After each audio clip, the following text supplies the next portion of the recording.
پروردگار بحروں بر،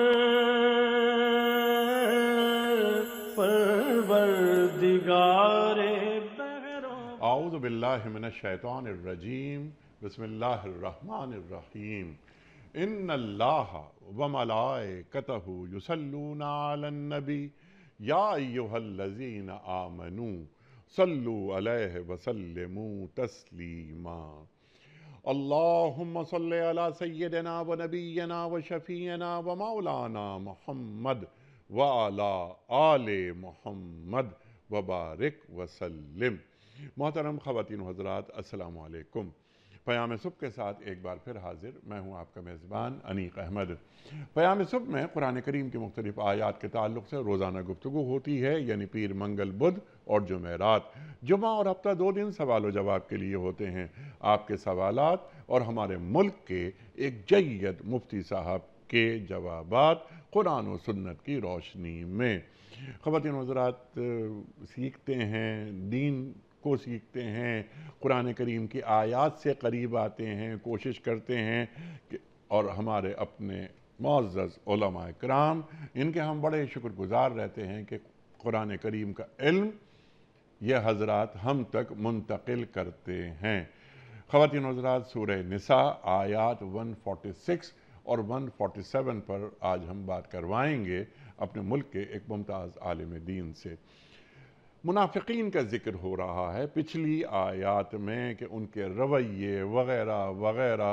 146 میں تو اللہ تعالیٰ نے یہاں تک بات فرما دی کہ ان المنافقین فی الدرک الاسفل من النار، یہ منافق جہنم کے سب سے نچلے طبقے میں ہوں گے۔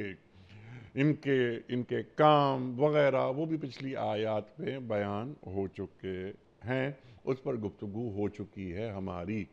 خواتین و حضرات، اللہ تعالیٰ 46 یعنی 146 اور 147 میں کیا فرما رہا ہے؟ یہ لوگ منافقین، ان میں سے جو لوگ تائب ہو جائیں، توبہ کر لیں اور اپنے طرز عمل کی اصلاح کر لیں اور اللہ کا دامن تھام لیں، اللہ اکبر، توبہ کر لیں، اپنے عمل کی اصلاح کر لیں اور اللہ کے دامن کو تھام لیں اور اپنے دین کو اللہ کے لیے خالص کر دیں۔ اللہ اکبر، اللہ اکبر۔ اگر یہ رویہ اپنا لیں، ایسے لوگ، یہ منافقین مومنین میں شمار ہو جائیں گے، سچے اہل ایمان، اور اللہ مومنوں کو ضرور اجر عظیم عطا فرمائے گا۔ ما یفعل اللہ بعذابکم ان شکرتم وآمنتم، اللہ کو کیا پڑی کہ تمہیں عذاب دے اگر تم شکر گزار بندے بنے رہو اور ایمان کی روش پر رہو۔ اللہ بڑا قدردان ہے اور سب کے حال سے واقف ہے۔ اللہ علیم ہے، اللہ خبیر ہے۔ منافقوں کے ظاہر میں کیا ہے اور ان کے باطن میں کیا ہے، اللہ سے کوئی چیز پوشیدہ نہیں ہے۔ خواتین و حضرات، بہت سارے سوالات اس ذیل میں آئیں گے، اور ایک سوال جو ہمیشہ ہم رکھتے ہیں اپنے پروگرام میں ٹو ڈوز کے حوالے سے کہ یہ آیات سورہ نساء 146 147 یہ ہم سے کیا کہہ رہی ہے، اور ان دونوں آیات کی روشنی میں یا ان دونوں آیات کے آئینے میں ہم اپنا چہرہ کیسا دیکھتے ہیں۔ خواتین و حضرات، سیکھیں گے محترم مفتی محمد زبیر صاحب سے۔ مفتی محمد زبیر صاحب ہمارے ملک کا ایک جانا مانا نام، کون ہے جو آپ سے واقف نہیں؟ ممبر اسلامی نظریاتی کونسل، فارغ التحصیل دارالعلوم کراچی، محتمم جامعہ صفہ، پیام صبح کا لازمی جز تشریف لاتے ہیں اور ہمیشہ ہم مفتی صاحب سے سیکھتے ہیں۔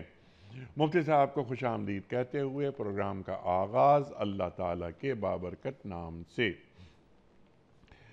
اعوذ باللہ من الشیطان الرجیم، بسم اللہ الرحمن الرحیم۔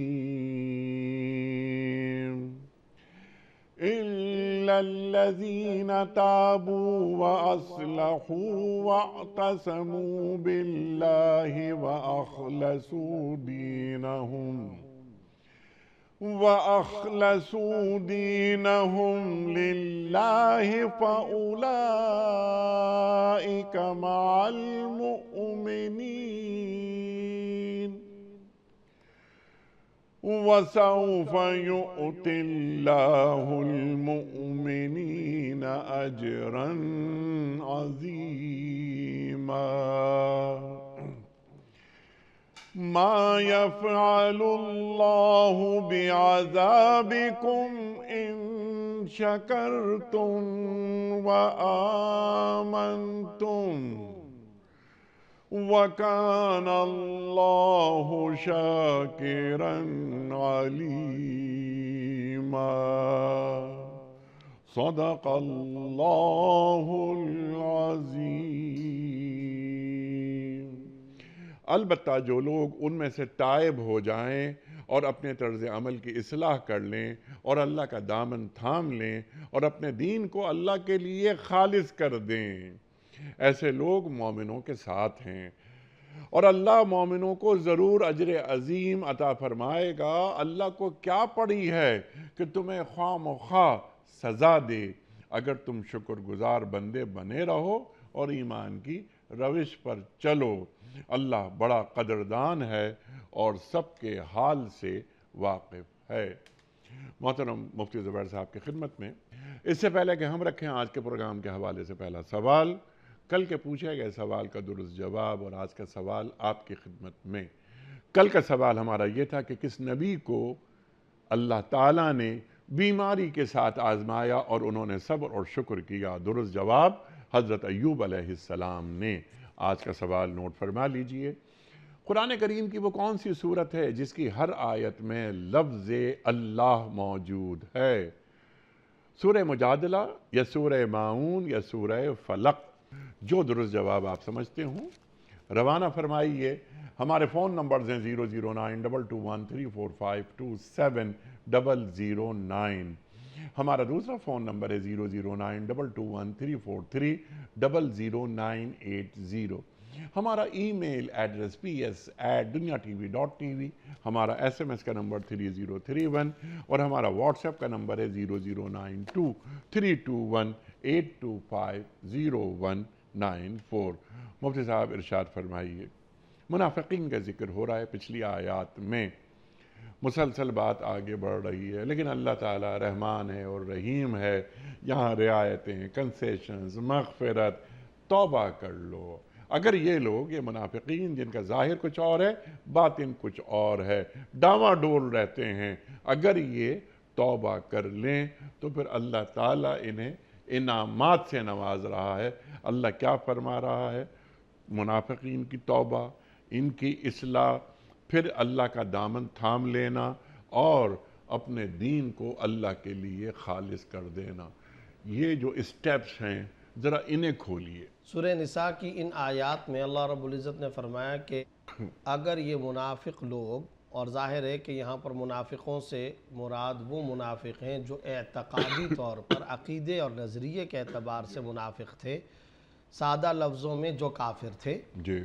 اور البتہ عام کافروں اور مشرکوں میں اور ان منافقوں کے اندر فرق یہ تھا کہ وہ جو مشرک تھے یا وہ کافر تھے وہ اپنے کفر کو تسلیم کرتے تھے، شرک کو نمایاں اور واضح طور پر کیا کرتے تھے اور مورتیاں، بتوں کی پوجا.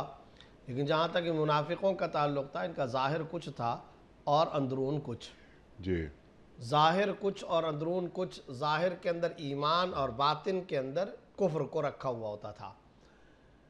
اللہ رب العزت اس آیت میں فرما رہے ہیں کہ اگر ان منافقوں نے، جو کہ کافر ہیں، اگر یہ توبہ کر لیں اور ایمان لائیں، توبہ کریں، اصلاح کریں اور اپنے دین کو خالص کریں، یکسو ہو جائیں، ان کو اللہ مومنین کے ساتھ شامل کرے گا. وَسَوْفَ يُؤْتِ اللَّهُ الْمُؤْمِنِينَ أَجْرًا عَظِيمًا. یہاں سب سے پہلے تو ایک نقطہ سمجھنا چاہیے جو انیق صاحب آج کے پروگرام کے اندر اس آیت میں گنہگار مسلمانوں کے لیے ایک غیر معمولی تسلی کا سامان ہے. اور وہ تسلی یہ ہے کہ اللہ یہاں توبہ کا تذکرہ فرما رہا ہے. کن کے لیے؟ منافقین کے لیے. منافق، اور وہ منافق جو کہ کافر، وہ منافق نہیں کہ جو نفاق خفی کرنے والے، جیسا کہ حدیث کے اندر آتا ہے کہ منافقوں کی علامت یہ بھی ہے، جھوٹ بولتے ہیں، خیانت کرتے ہیں اور وعدے کو توڑتے ہیں. جی ہاں. اور یہ برائیاں، یہ علامتیں، یہ نشانیاں تو مسلمان کے اندر ہی پائی جاتی ہیں. یہاں ان منافقوں کا تذکرہ نہیں ہے، یہاں تو کافر منافقوں کا تذکرہ ہے. اللہ اکبر. پھر کافر منافق بھی انیق صاحب ایک وہ جو کافر منافق میرے اور آپ کے دور کا ہو، ہاں اس سے اگر اذیت پہنچے گی، تکلیف پہنچے گی، تو مجھے اور آپ کو، آج کے خالد، محمود، زید، عمر، بکر، یونس کو، ٹھیک. عہد رسالت کا جو منافق حقیقی تھا، وہ اذیت تو خود سرکار دو عالم صلی اللہ علیہ وسلم کو پہنچاتا تھا. صلی اللہ علیہ وسلم. وہ تو احد کے میدان کے اندر صحابہ کو پہنچاتا تھا، اور وہ تو دھوکے دیتا تھا، جھوٹ بولتا تھا، خلاف ورزی کرتا تھا، اور ایمان کو ظاہر کر کے کفر کو چھپاتا تھا. تو ایک ہے عام انسان کو دھوکہ دینا، اور ایک ہے نبی کی ذات کو نعوذ باللہ دھوکہ دینے کی کوشش کرنا. اللہ اکبر. اور اس سے بھی آگے بڑھ کر کے 142 کے اندر اللہ رب العزت نے کیا فرمایا؟ یخادعون اللہ. اللہ اکبر. یہ منافق اللہ رب العزت کو نعوذ باللہ دھوکہ دیتے ہیں، حالانکہ اللہ کو کون دھوکہ دے سکتا ہے؟ وَهُوَ خَادِعُهُمْ. اللہ رب العزت ان کو ان کے دھوکے کی سزا دے گا، اور اللہ نے ان کو دھوکے کے اندر رکھا ہوا ہے. حقیقت میں وہ کوئی کسی کو دھوکہ نہیں دیتا، وہ اپنے آپ کو خود دھوکہ دے رہے ہیں. اللہ اکبر. تو اندازہ لگائیے کہ یہ ہے منافق. منافق بھی عہد رسالت کے، منافق بھی وہ کہ جو صرف نبی کو دھوکہ نہیں، اللہ کو دھوکہ دینے کی کوشش کر رہے ہیں. پھر ان کی سزا بھی پچھلی آیات کے اندر کیا بیان کی ہے؟ ان منافقین لفی الدرک الاسفل من النار. جہنم کے سب سے نچلے طبقے کے اندر. ذرا تصور کیجئے، اس سے بڑھ کر کے خدا کا باغی اور کون ہو سکتا ہے؟ اللہ اکبر. اس سے بڑھ کر کے سرکش کون ہو سکتا ہے؟ اس سے بڑھ کر ظالم کون ہو سکتا ہے؟ خدا کو دھوکہ دینے والا، نعوذ باللہ خدا کا مجرم، نبی کا مجرم، صحابہ کا مجرم، قدسی صفات کا مجرم، اسلام کا مجرم، مسلمین کا مجرم. لیکن اندازہ لگائیے خدائی شفقت اور رحمت کا، إِلَّا الَّذِينَ تَابُوا وَأَصْلَحُوا وَاعْتَصَمُوا بِاللَّهِ. ہاں، اگر ان میں سے کوئی یہ کر لے کہ توبہ کر لے، اصلاح کر لے، دین کو خالص کر لے، خلوص و اخلاص پیدا کر لے، خشوع و خضوع پیدا کر لے، سنسیئرٹی پیدا کر لے، اب اللہ رب العزت اس کو مسلمانوں کے زمرے میں ڈالے گا. وَسَوْفَ يُؤْتِ اللَّهُ الْمُؤْمِنِينَ أَجْرًا عَظِيمًا. اور بے شک اللہ عن قریب ان کو اجر عظیم عطا کرے گا. تو میرا اور آپ کا جو جرم ہے وہ زیادہ سے زیادہ تو نفاق عملی کا ہے. جی ہاں. وہ زیادہ سے زیادہ شراب پینے کا ہو سکتا ہے، ڈاکے کا ہو سکتا ہے، قتل کا ہو سکتا ہے، بدکاری کا ہو سکتا ہے، چوری کا ہو سکتا ہے، مگر کافر تو نہیں ہے ہم. ٹھیک. ہمارا مسلمان بھائی کافر تو نہیں ہے، بہت وہ خدا کو تو نعوذ باللہ دھوکہ نہیں دے رہا، سرکش تو نہیں ہے، وہ باغی تو نہیں ہے، دائرہ اسلام سے خارج تو نہیں ہے، مسلمان ہے، کمزور و گناہگار مسلمان ہے. اللہ اکبر. تو آج وہ ہمارے مسلمان جو گناہوں کی زندگی کے اندر مبتلا ہیں، خدا کی قسم اس سے بڑھ کر تسلی کی آیت کوئی نہیں ہے. یعنی اگر نفاق اعتقادی ہو جی. تو اصلاح کی صورتیں یہی ہوں گی، بالکل. اور اگر نفاق عملی ہو جی. جیسا کہ آپ نے فرمایا تو اصلاح کی صورتیں بھی یہی ہوں گی. یہی ہوں گی کہ وہ اپنے اپنے دائرے اور درجے کے گناہ سے توبہ کر لیں، بعض آ جائیں، رک جائیں. وہ کفر اختیار کیے بیٹھے وہ کفر سے توبہ کریں، ایمان لے آئیں، ٹھیک ہے. وَأَخْلَصُوا دِينَهُمْ لِلَّهِ، ٹھیک اور ہے. دین کو خالص کر لیں. ٹھیک. لیکن پھر وہی اگین کہ نقطہ یہ ہے، جب اتنا بڑا جرم معاف ہو سکتا ہے تو یہ تو چھوٹے جرائم ہیں. ٹھیک. ہاں یہ ضرور ہے، ان چھوٹے جرائم کو جب ہم چھوٹے جرائم کہہ رہے ہیں، نعوذ باللہ اس طرح تو نہیں ہے کہ وہ فی نفسی چھوٹے جرائم ہو، لیکن وہ بہت چھوٹے جرائم ہیں کفر کے مقابلے میں، ٹھیک ہے. بہت چھوٹے جرائم میں منافقت کے مقابلے میں. ٹھیک. تو انہوں نے کیا کیا کہ انہوں نے اپنے طرز عمل کی اصلاح کر لی جی. اور اللہ کے دامن کو تھام لیا. اللہ کے دامن کو کیسے تھاما جاتا ہے؟ اب سب سے پہلی بات تو یہی میں عرض کرنا چاہتا ہوں کہ دیکھیں یہ ہے اصل معاملہ. جی.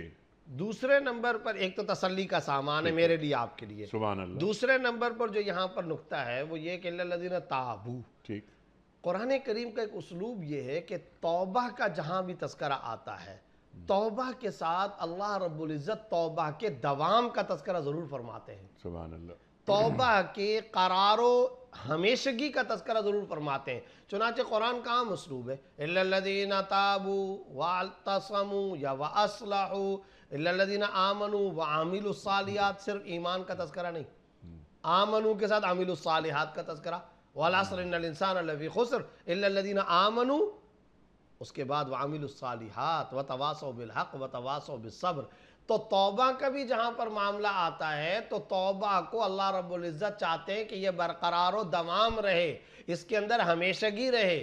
اور وہ ہمیشگی کیسے توبہ کی؟ تو یہ نہیں توبہ کرتا ہوں میں توبہ کرتا ہوں، نہ، اب تمہارا عمل بھی تبدیل ہونا چاہیے، کایا پلٹ زندگی، خوشگوار انقلاب، انقلاب ماہیت۔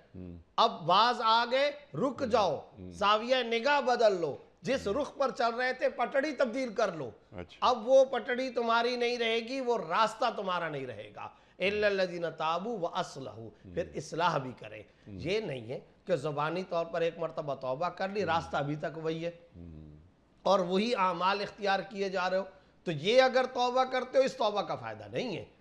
توبہ اور اس کے ساتھ اصلاح، یہی وجہ ہے کہ وہ جو توبہ کے بارے میں ہم 3 شرائط بیان کیا کرتے ہیں، جو آپ نے کئی دفعہ بیان کیے کہ توبہ کی قبولیت کی شرائط کیا ہوتی ہیں، جو اولیاء کرام، صوفیاء کرام، بزرگان دین، علماء، رقاق کے ماہرین اور جو داعیان اسلام، مبلغین دین جو بیان کرتے ہیں، وہ کیا کہ توبہ کی بنیادی 3 شرطیں، انہی آیات سے وہ شرطیں نکالی ہیں، اپنی طرف سے نہیں۔ پہلی بات کیا ہے کہ توبہ اس وقت تمہاری قبول ہوگی ماضی میں کیے گئے اس گناہ پر ندامت ہو، ٹھیک، نمبر 1۔ نمبر 2، حال میں ترک، جو گناہ تھا ابھی اس وقت تم نے اس کو چھوڑ دیا ہو، مستقبل میں نہ کرنے کا عزم ہو۔ تو یہاں پر اِلَّا الَّذِينَ تَابُوا، اس کے اندر کیا چیز آیا کہ تم توبہ کر لو، وَأَصْلَحُوا میں کیا آیا؟ مستقبل میں نہ کرنے کا عزم، وَأَخْلَصُوا دِينَهُمْ لِلَّهِ، اب تم خلوص و اخلاص پیدا کرو۔ کیا مطلب؟ وہ جو ماضی کے اندر ہوا تھا اس کے اوپر نادم ہو جاؤ، ٹھیک، اب خلوص پیدا کرو، اس پہ شرمندہ ہو جاؤ۔ توبہ تم نے کر لی ہے، اب اس کے اوپر شرمندہ ہو جاؤ۔ یہ 3 شرائط اگر پائی جاتی ہیں تو پھر توبہ قبول ہوگی۔ اور پھر ایک بات اور بھی ذہن میں رکھیے کہ اس توبہ کے بھی کئی درجات ہوتے ہیں۔ ایک درجہ توبہ کا کیا ہوتا ہے؟ توبہ کر لی، اللہ تعالیٰ گناہ معاف کر دیں گے، اس کو بھی قرآن نے کئی جگہ پر بیان کیا۔ لیکن ایک درجہ عجیب و غریب ہے، وہ ہے توبہ کی گہرائی، اس میں خشوع و خضوع کا انتہائی اعلیٰ ترین اسٹیج۔ توبۃ النصوح، یا ایھا الذین آمنوا توبوا الی اللہ توبۃ نصوحا۔ اب وہاں پر کیا بیان کیا جا رہا ہے؟ اب اس کے نتیجے میں یہ توبہ تمہارے گناہوں کا کفارہ بنے گی، ایک درجہ۔ مگر ایک اور درجہ ہے، فَأُولَٰئِکَ يُبَدِّلُ اللَّهُ سَیِّئَاتِهِمْ حَسَنَات۔ سبحان اللہ، یا خدایا، کبھی انسان تنہائی کے اندر محاسبہ کرے، غور و فکر کرے کہ یہ کون سا درجہ ہوتا ہے، یا سبحان اللہ، یہ درجہ کون سا ہوتا ہے؟ فَأُولَٰئِکَ يُبَدِّلُ اللَّهُ سَیِّئَاتِهِمْ حَسَنَات، گناہ کیے تھے نیکی میں تبدیل ہو گئے۔ اللہ اکبر، یعنی آپ اندازہ لگائیے کہ گناہ کو معاف ہی کر دیا ہوتا، یہی سب سے بڑی شفقت خداوندی تھی، لیکن وہ جو گناہ تھا اب وہ باقاعدہ نیکی کے اندر تبدیل ہو گیا۔ یہ کیسے ہوتا ہے؟ پاور آف توبہ۔ یہ توبہ کی پاور اتنی تھی، وہ رونا دھونا اتنا تھا، وہ خدا کے سامنے راز و نیاز اتنا تھا، وہ اللہ کے سامنے سجدے میں گڑ گڑانا اتنا تھا، وہ ندامت کا درجہ اتنا تھا۔ گڑھتا جا رہا ہے یہ مومن زمین میں، اور مسلسل گڑھتا جا رہا ہے، کسی پل آرام نہیں آ رہا، کسی جگہ کسی پہلو سکون نہیں محسوس ہو رہا۔ اور کیا ہے؟ روتا ہے، آنگن میں مصلی بچھاتا ہے روتا ہے، سجدے میں روتا ہے، چلتے پھرتے اے اللہ معافی، اے اللہ معافی، اے اللہ معافی، توبہ کرتا ہے، استغفار کرتا ہے۔ اب بس ہر انسان کے پاس ایک مفتی موجود ہے، ہر انسان کے پاس اس کا ایک ضمیر موجود ہے۔ حضور اقدس صلی اللہ علیہ وسلم نے فرمایا، جب تمہارے جسم کے بال کھڑے ہو جائیں اور رونا دھونا ہو جائے تو پھر سمجھ لو کہ خدا نے تمہاری توبہ اور دعا کو قبول کر لیا ہے۔ سبحان اللہ۔ تو جس درجے کا خلوص و اخلاص ہوگا، چنانچہ ہم نے دیکھا ہے، اور کیا کئی ایسے بزرگوں کو دیکھا، کئی ایسے اللہ والوں کو دیکھا، اور ظاہر ہے دنیا دیندار اور نیک لوگوں کی وجہ سے قائم ہے، ان سے جرم ہوتا ہے، اور جرم ہونے کے بعد وہ جس درجے اور انداز میں توبہ کرتے ہیں، خدا کی قسم کھا کر کے کہتا ہوں انیق صاحب، ان کی عبادت پر وہ رشک نہیں آتا جو ان کی ندامت اور توبہ پہ رشک آتا ہے۔ اللہ اکبر۔ اور ایسے بے شمار لوگ ہیں۔ اور میں اپنی بات عرض کرتا ہوں، چونکہ ہمارا تعلق فتوے کے کام سے ہے، تو کئی دفعہ خطوط ایسے آتے ہیں، یعنی یہ روزنامہ دنیا میں مسائل آتے ہیں نا، تو بوریاں بھر جاتی ہیں بعض اوقات، ایسے ایسے سوالات، ایسے ایسے فون، ایسے ایسے خطوط آتے ہیں، اور ہماری ماؤں بہنوں کے خاص طور پر، کہ وہ اس جیسی بات پر وہ توبہ کا اور معافی کا اور اپنے غم کا اظہار کر رہے ہوتے ہیں، بعض اوقات ہمیں وہ پڑھتے ہوئے ندامت و شرمندگی ہوتی ہے کہ خدا جانے ان کے ایمان کا کون سا لیول ہے۔ ایک خاتون نے فون کیا اور کراچی کے ڈیفنس سے، اور وہ کیا کہہ رہی ہیں، رو بھی رہی ہیں، روتے روتے میرے ساتھ یہ مسئلہ پیش ہے، مفتی صاحب غضب خدا کا ہوا، آج تو میں تہجد بھی نہیں ادا کر سکی، اور روتی جا رہی ہے۔ اللہ اکبر۔ ذرا آپ سوچئے، تہجد ادا نہ کر سکنے پہ روتی جا رہی ہے۔ عام طور پر ہمارا تاثر تصور کیا ہوتا ہے؟ اسی لیے میں اکثر اپنے دور حدیث کے ساتھیوں سے، طلبہ سے کہتا ہوں، اللہ رب العزت ہم سے یہ جو زعم تقوی ہے، نعوذ باللہ یہ جو تکبر تقوی ہے، یہ جو ہمارے اندر ہے کہ ہم تو اولئک هم المفلحون، اولئک هم الفائزون، ہم ان آیتوں کے مصداق اپنے آپ کو سمجھنے لگ جاتے ہیں کہ کامیاب ہیں وہ لوگ، اعلیٰ درجے کی نیکی والے ہیں، مسلمان ہیں، کامیاب ہیں۔ اللہ رب العزت ہماری حفاظت فرمائے، اور اللہ رب العزت اس زعم تقوی سے، اس تکبر تقوی سے ہمیں نکالے۔ اسی لیے تو میں عرض کیا کرتا ہوں کہ تکبر کی عبادت کے مقابلے میں ندامت کے آنسو اللہ کو زیادہ بھاتے ہیں، سبحان اللہ، اور اس میں پاور ہوتی ہے۔ سبحان اللہ۔ تو وہ جو درجہ ہے توبہ کا، وہ درجہ توبہ کا، وہ نماز پڑھ رہی ہو یا پڑھ رہا ہو، آپ کو اتنا رشک نہیں آئے گا جتنا گناہ کے سرزد ہونے پر، اس کے رونے دھونے پر خدا کو پیار آتا ہے، اللہ اکبر۔ خدا کو رحم آ جاتا ہے۔ اور اپنی آنکھوں سے دیکھا، تجربہ مجرب، کہ جو جتنا اللہ کے سامنے روتا ہے، پھر خدا تعالیٰ اس کو نوازتا بھی ہے۔ جو اس در کا بھکاری قسمت کا سکندر ہے۔ سبحان اللہ۔ وہ اولیاء کرام لکھتے ہیں، مجدد صاحب رحمۃ اللہ لکھا ہے، رات کی سلطنت تو ہر غریب کے پاس موجود ہے، اور وہ مصلی کا سجدہ، وہ غریب کی سلطنت ہے، اقتدار ہے، مانگو اللہ رب العزت سے، دن کے شہنشاہ بن جاؤ گے، سبحان اللہ۔ کعبے کے سامنے جا کر کے بھیکاری بن جاؤ، عام دنیا کے تم شہنشاہ بن جاؤ گے، خدا کے سامنے عجز و نیاز، خدا کے سامنے رونا دھونا، ابدیت کا اظہار۔ تو یہ یاد رکھے کہ توبہ کی جو پاور ہوتی ہے، توبہ کی جو حضرات فقہا میں اس بات پر بحث ہوئی ہے کہ گناہ نہ کرنے والا مسلمان، یہ باقاعدہ بحث ہے فقہا میں، تفسیر کی ایک بحث ہے، گناہ نہ کرنے والا مسلمان افضل ہے یا گناہ کر کے توبہ نصوح کرنے والا مسلمان افضل ہے؟ اللہ اکبر۔ اچھا، اب اس کے اوپر باقاعدہ تفصیلی بحث ہوئی ہے حدیث کی کتابوں میں، تفسیر کی کتابوں میں، شراح نے، مفسرین کرام نے، کہ کیونکہ میرا اور آپ کا عقیدہ کیا ہے، سچی توبہ کرنے سے گناہ معاف ہو جاتا ہے۔ اچھا، ایک آدمی جس نے گناہ نہیں کیا، دوسرا ہے جس نے گناہ تو کیا ہوا ہے، مگر گناہ کرنے کے بعد اب رویا دھویا بہت ہے، نادم اور شرمندہ بہت ہے۔ اب یہ جو نادم اور شرمندہ ہے، یہ مسلمان افضل ہے یا وہ مسلمان افضل ہے؟ تو اس پر بحث چلی ہے، اور اس بحث کے نتیجے میں بعض حضرات مفسرین اور اولیاء کرام کہتے ہیں وہ والا مسلمان جس نے گناہ نہیں کیا۔ پھر دلائل کی بحث ہے، وہ لطیف بحث ہے، میں اس تفصیل میں نہیں جاتا۔ مثلا انہوں نے یہ اس میں ایک دلیل دی ہے کہ وہ جو مسلمان جس نے گناہ نہیں کیا وہ افضل کیوں ہے؟ کیونکہ توبہ دراصل کفارہ ہے، توبہ کفارہ ہے، توبہ ازالہ ہے، تلافی ہے۔ جرم ہو گیا، اب اس کا ہم ازالہ بصورت توبہ کرتے ہیں، بصورت استغفار کرتے ہیں، ٹھیک ہے کہ نہیں؟ لیکن جس نے وہ گناہ نہیں کیا تو اس نے تو کوئی جرمانہ ہی نہیں کیا، لہٰذا وہ افضل ہے۔ بعض حضرات یہ کہہ رہے ہیں، لیکن بعض دوسرے حضرات مفسرین کیا کہتے ہیں؟ نادم زیادہ افضل ہے۔ ٹھیک، ان کی دلیل کیا ہے، استدلال اور ثبوت کیا ہے، ریزن کیا ہے؟ یہ کہتے ہیں ہمارا ریزن یہ کہ فَأُولَئِكَ يُبَدِّلُ اللَّهُ سَيِّئَاتِهِمْ حَسَنَات، اللہ نے گناہگار اور خطاکار بندوں کے بارے میں کہا۔ سبحان اللہ۔ اور جب توبہ کے معنی ہی پلٹنا ہے، کہ جب کوئی بندہ پلٹ کر اللہ کی طرف آتا ہے تو اللہ تعالیٰ کو کتنی خوشی ہوتی ہے، یہ بھی اللہ تعالیٰ بیان فرما رہا ہے۔ اور ہے تو میرا بندہ، جرم کیا، بغاوت کی، میرے احکام کا اس نے مذاق اڑایا، لیکن توبہ کر کے دوبارہ قریب آ گیا۔ جب اس نے پکارا تو کسی اور کو نہیں پکارا، مجھے ہی پکارا ہے اس نے، تو میرا بندہ میرے پاس ہی آ گیا۔ اور اللہ کو اس کی پکار بہت بھاتی ہے۔ کسی بزرگ نے لکھا تھا نا کہ ایک کافر نے ساری زندگی یا صنم یا صنم یا صنم کہا، تو صنم کو پکار رہا تھا، بت کو پکار رہا تھا، غلطی سے ایک مرتبہ یا صمد اس کی زبان سے نکل آیا، تو اللہ رب العزت نے فوری جواب دیا، تو فرشتوں نے کہا کہ یہ تو غلطی ہو گئی تھی اس سے۔ تو اللہ رب العزت کی طرف سے جواب کیا آیا؟ جواب یہ آیا کہ ساری زندگی تو صنم کہتا رہا نا، اب وہاں سے تو جواب آیا نہیں، اب اگر یا سمد کے کہنے پر بھی جواب نہ ہے تو فرق کیا ہوا؟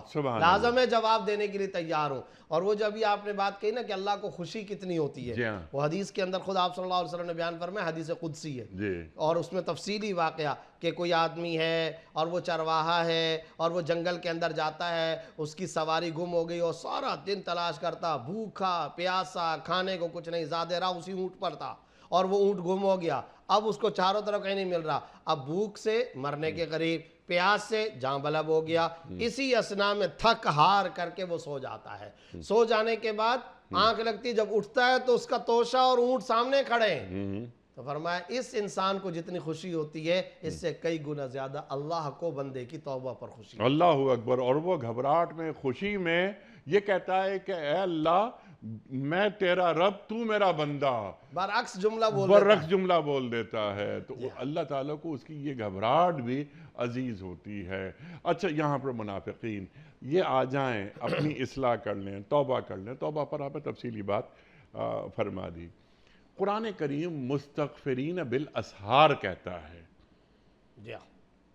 ذرا اسے کھولیے کہ اللہ تعالیٰ سے مغفرت طلب ہو رہی ہے, یہ اسحار سے کیا مراد ہے؟ کیا تہجد کی نماز میں اللہ تعالیٰ سے مغفرت مانگنا؟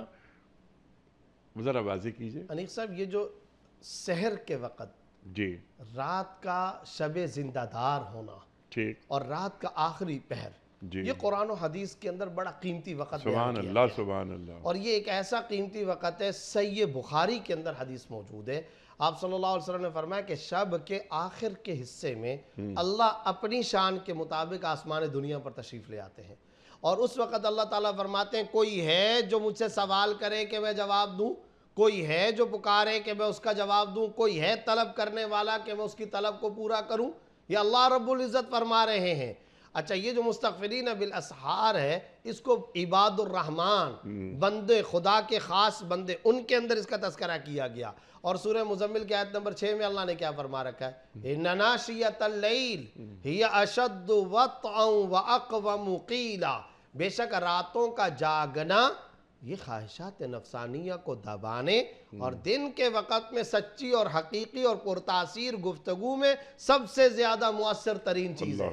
ہمارے ہاں دن کے وقت میں اگر کوئی گفتگو کر رہا اور اس کی تاثیر گفتگو میں تاثیر ہے, تو دراصل اس کی باتوں میں تاثیر نہیں ہے, یہ راتوں کے جاگنے میں تاثیر ہے. اللہ اکبر. چنانچہ آپ دیکھیں یہ جو حضرات صحابہ کرام تھے, ان حضرات صحابہ کرام کا, اور خاص طور پر وہ جو قافلے جایا کرتے, ایمبیسیڈر, نمائندے بنا کر, سفیر بنا کر رسول اللہ صلی اللہ علیہ وسلم یا صحابہ کرام یا فاروقی افواج یا حضرت علی کے دور یا حضرت ابوبکر کے دور میں جو پوری دنیا کے اندر گئے, تو آپ کو ان کے تذکروں میں کوئی بہت زیادہ قافیہ بند کلام نظر نہیں آئیں گے. کوئی یہ نظر نہیں آئیں گے بڑے بڑے اشعار پڑھنے والے, دیوان پڑھنے والے, بڑا قافیہ بند مسجع مقفع کلام پیش کر, ایسے آپ کو نظر نہیں آئیں گے. لمبی لمبی تقریریں ہو رہی ہیں, ایسا کچھ بھی نظر نہیں, بس چلتا پھرتا کردار. وہ کردار کی بلندی تھی, وہ اخلاق کی بلندی تھی. اور کیا ہے کہ نجاشی کی آنکھوں میں آنسو آ رہے ہیں, ربعی بن عامر کمانڈر ان چیف ایران کو آنسو نکالنے پر مجبور کر رہے ہیں, اور یہ جو کوفہ, بغداد اور عراق کے جتنے سپہ سالار اور جتنے عمال, وہ سارے مقوقس بادشاہ کے سامنے کیا جا رہا ہے, اور سیدھی سیدھی باتیں جا رہی ہیں, سیدھی سادھی بات کہ ہمیں اللہ کے نبی نے بھیجا ہے. بعثنا, ہم آئے, بھیجے گئے ہیں, خود سے نہیں آئے. اللہ ابتعثنا, اللہ رب العزت نے ہم کو بھیجا. لنخرج العباد من عبادت العباد الى عبادت رب العباد, بندوں کو بندوں کی بندگی سے نکال کر بندوں کے رب کی بندگی کی طرف منتقل کرنے کے لیے آئے. یہ ساری جو گفتگو اور آیات پڑھی جا رہی ہیں, اور ان آیات کے پڑھنے پر آگے والے ہل کے رہ رہے ہیں, اور اگلے بادشاہ کہہ رہے ہیں یہ دیکھ لو, یہ تنکے سے نقشہ بنا کر کے کہ یہاں تک اسلام آئے گا. اور مقوقس بادشاہ کے سامنے صحابہ کرام کا جو نقشہ کہیں, رَأَيْنَا قَوْمًا الْمَوْتُ أَحَبُّ إِلَىٰ أَحَدِهِمْ مِنَ الْحَيَاةِ وَالتَّوَاضُعُ أَحَبُّ إِلَيْهِمْ مِنَ الرِّفْعَةِ